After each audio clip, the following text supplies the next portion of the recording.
তো বন্ধুরা দেখো, আমি কিন্তু এসব জিনিস কখনো খাই না, বাজারের কেনা আমার জানি না কেন মনটা চায় না। তো আজকে এই যে মাসি আসে এটা নিয়ে আসে, তো দেখে খেতে ইচ্ছা করছে, ভালো লাগছে দেখতে, মানে সেন্টটা ভালো লাগতেছে। সেন্ট বলতে গন্ধ, বুঝো তো, গন্ধটা ভালো লাগতেছে, তাই খেলাম একটুখানি।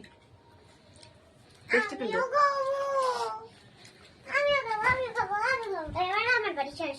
সত্যিই ভালো, অনেক ভালো।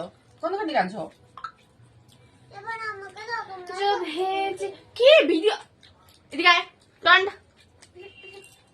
অনেক ভালো বন্ধুরা, অনেক ভালো, জাস্ট অসাধারণ।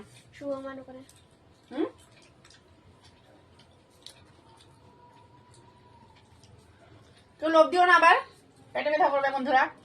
পেটটা একটু গাইসকে তুমি কেমন কথা বলো না? গাইস, আগে না, আগে হলো মানুষকে আমরা মানুষ বলে জানতাম, যে ফেসবুকে ঢোকার পর থেকে মানুষ এখন গাইস হয়ে গেছে। কি বলবো, সবাই এখন কেউ আর মানুষ নাই পৃথিবীতে, সবাই এখন গাইস। না ধর না।